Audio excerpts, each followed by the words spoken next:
Hi, it's Mike McGonigle from McGonigle's Market, back with more easy grilling tips to make your summer the best barbecue summer ever. We're going to talk today about steaks. Of course we'd talk about steaks. McGonigle's Market is famous for our steaks, and I'm kind of picky about how my steak is cooked, so I want to talk about what I think is the way to cook steak, and it actually is probably the simplest way to cook steaks. So we're going to talk about that. First of all, we're going to season the steaks and get them ready for the grill. I've got some beautiful Kansas City strip steaks here. My dad was a purist. He only believed in salt and pepper on steaks. He would put just a tiny bit of olive oil and then salt and pepper them. I've kind of loosened up a little bit, and I'll go a little beyond that. So I've got some favorite seasonings. But my dad also said that you can't make chicken salad out of chicken droppings no matter how much mayonnaise you use. So the most important part of cooking steaks is starting with good steaks. And as you can see, these are McGonigle steaks. See the beautiful marbling in here that's a sign of quality. They got a nice bright red color to them. These are KC strip steaks, my favorites. Of course, ribeyes, fillets, top sirloin all do very well on the grill and would be basically the same cooking method. So what we're going to do is we're just going to moisten these steaks with just a little bit of olive oil, and what that does is when they hit the grill, it accelerates the searing process because that oil is going to cook off immediately, and it's going to give them a nice caramelized outside for flavor. So we're just going to put just a little bit of olive oil on there. It's a little pump up spray olive oil thing that I've bragged about in the past. It's awesome. This is Happy Hollow seasoning. It's a locally produced product. A guy in Kansas City who is very famous on the barbecue circuit developed this seasoning. And it's a very simple, basically all it is salt and pepper. It's got a tiny bit of sugar in it. It's got some onion powder, some garlic powder, and not nearly enough pepper. So we're going to put this on, and then we're going to hit it with some extra pepper.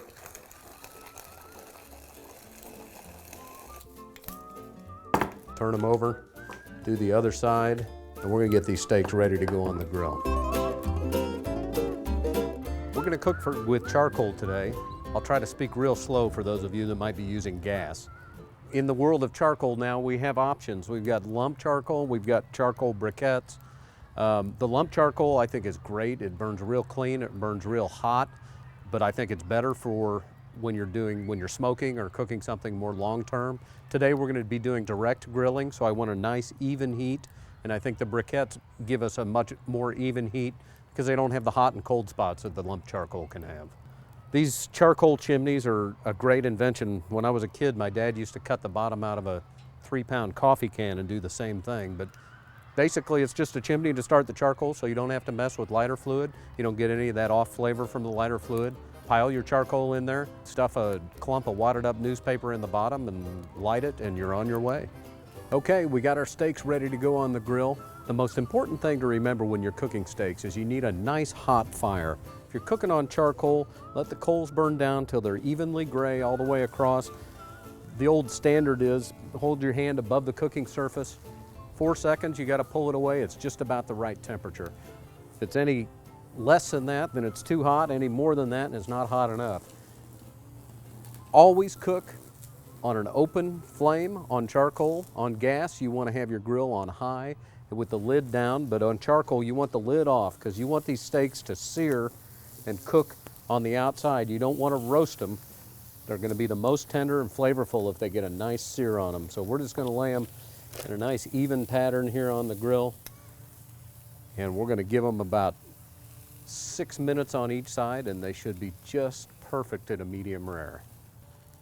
Good quality steaks like this that have some fat around the edges, they're going to throw off some fat into the fire, which is going to cause it to flare up a little bit.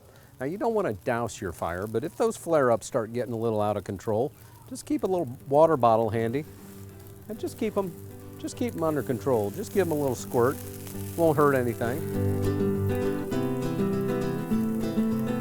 So these have been cooking for about 3 or 4 minutes. They got a nice sear on them. I'm just going to turn them a quarter turn.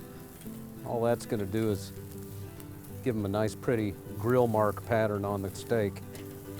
A little crisscross action. Your best friend when cooking steaks is your phone, if you can use it for a timer. We've been going for about 6 minutes now.